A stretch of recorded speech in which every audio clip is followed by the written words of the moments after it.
Hello friends, this is your mentor Naveen और एक बार फिर से बहुत स्वागत है आपका हमारे यूट्यूब चैनल पर, जहां हम आपको करवा रहे हैं कॉमर्स के बिजनेस स्टडी सब्जेक्ट की तैयारी और वो भी पूरी डिटेल के साथ। दोस्तों, प्रीवियस वीडियो में मैंने आपसे शेयर किया था बिजनेस फिनेंस के टॉपिक को। जी हाँ, मैंने आपको बताया था कि किसी भी बिजनेस को स्टार्टअप करने के लिए हमें उसके लिए पैसे की जरूरत पड़ती है, लेकिन मैंने आपको ये तो बिल्कुल नहीं बताया कि वो पैसा आपके पास कहां कहां से आ सकता है। तो आइए आज की इस वीडियो को शुरू करते हैं और देखते हैं कि हम कहां कहां से पैसा ले सकते हैं। तो चलिए बिना किसी देरी के आज का टॉपिक स्टार्ट करते हैं।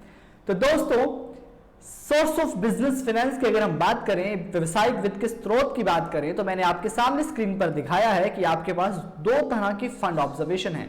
एक है ऑनर्स का फंड और एक है बोरोआउट का फंड।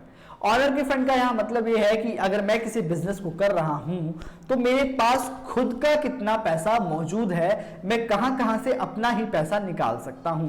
दूसरी तरफ मेरे पास जो ऑप्शन है वो है बोरोआउट फंड का। इसका मतलब है कि मैं कितना पैसा बाहर से as a credit, as a loan receive कर सकता हूं। तो दोनों कंडीशन में मैं बात करूंगा कि बोरोआउट फंड कौन से हैं और ऑनर के फंड कौन से हैं। हम वन बाय वन हर एक वीडियो बनाएंगे और उसमें पर एक equal each and every topic को डिस्कस करेंगे, वो भी फुल डिस्क्रिप्शन के साथ। अभी मैं सिर्फ आपको छोटा सा ब्रीफली नाम बता देता हूं, उनके बारे में ब्रीफ बताता हूं, फिर हम वन बाय वन सब टॉपिक को डिस्कस करते हैं। ऑनर फंड की मैं अगर बात करूं तो दोस्तों, इक्विटी शेयर आपके पास एक पहला ऑप्शन होगा जिसके तहत आप अपना फंड रेज कर पाएंगे। इक्विटी शेयर वो समतांश होते हैं जिसको ले लेने के बाद आप किसी कंपनी के शेयर होल्डर बन जाते हैं। इसके बाद हम बात करेंगे प्रेफरेंस शेयर की। प्रेफरेंस शेयर अधिमान अंश होते हैं। इन शेयर्स पर आपको एक फिक्स रेट से डिविडेंड मिलता है, जिसकी चर्चा हम प्रेफरेंस शेयर के स्पेशल टॉपिक में करेंगे। फिर हमारे पास रिटेन्ड अर्निंग का ऑप्शन है। रिटेन्ड अर्निंग होता है आप ही का बचाया हुआ पैसा, जो आपके पास सेविंग में पड़ा है, उस पैसे को आप यूज कर पाएंगे अपने लिए। फिर हम बात करेंगे जीडीआर की, ग्लोबल डिपॉजिटरी रिसिप्ट। ये एक ऐसी रिसिप्ट है जो पूरे ग्लोबली, पूरे वर्ल्ड में काम करती है, जिस रिसिप्ट से आप पैसा ले पाएंगे। ये यूएस डॉलर में काम करेगी। फिर हम बात करेंगे एडीआर, जो अमेरिकन डिपॉजिटरी रिसिप्ट होगी। इसका कंसेप्ट भी हम लेटर ऑन डिस्कस करेंगे। और फिर होगा IDR, the Indian depository receipt.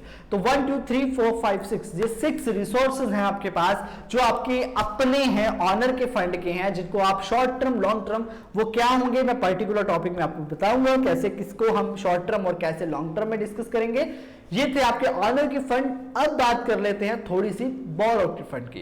दोस्तों, सबसे पहले हमारे पास आते हैं डिबेंचर्स। डिबेंचर्स का नाम आपने सुना होगा, इसे ऋण पत्र भी बोलते हैं। फिक्स्ड रेट से इंटरेस्ट मिलता है। इन सबको, इनसे भी आप पैसा उधारी पर ले सकते हैं, बोरो कर सकते हैं।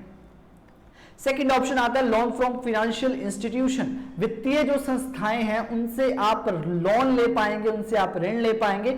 मैंने आपको क्लियर कर दिया, बोरोड फंड है, इनसे आपको पैसा उधारी पर लेना है, तो आप फाइनेंशियल इंस्टीट्यूट से पैसा ले सकते हो। इसके बाद मैं बात करूंगा आपके लिए लोन फ्रॉम कमर्शियल बैंक। जो भी हमारे कमर्शियल बैंक है वो भी आपको लोन देते हैं और उनसे भी लोन लेंगे तो आपके पास बोरोड फंड आ जाएगा। अगला ऑप्शन हमारे पास है पब्लिक डिपॉजिट का। जनता से हम निवेश करवा सकते हैं। मेरी कोई कंपनी है, मैं जनता में इन्वेस्टमेंट के लिए एप्लीकेशन डालूंगा, जनता मुझे एप्लीकेट करेगी, अपना पैसा मुझे देगी, बदले में मैं उन्हें अपने शेयर दूंगा। तो ये भी एक प्रोसीजर है जिससे आप जनता से निवेश करवा सकते हैं।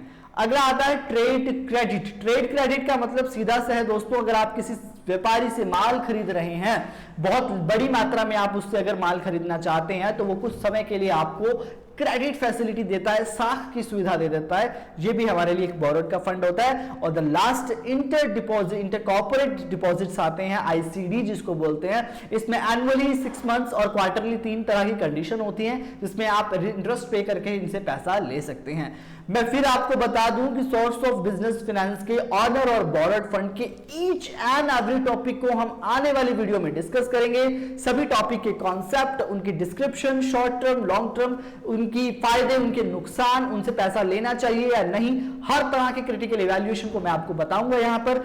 इसके लिए आपको हमारे चैनल को सब्सक्राइब करना है ताकि आने वाली वीडियो आप तक पहुंच जाए। तो दोस्तों, मिलते हैं नई वीडियो में नए टॉपिक के साथ, और तब तक के लिए good bye and take care.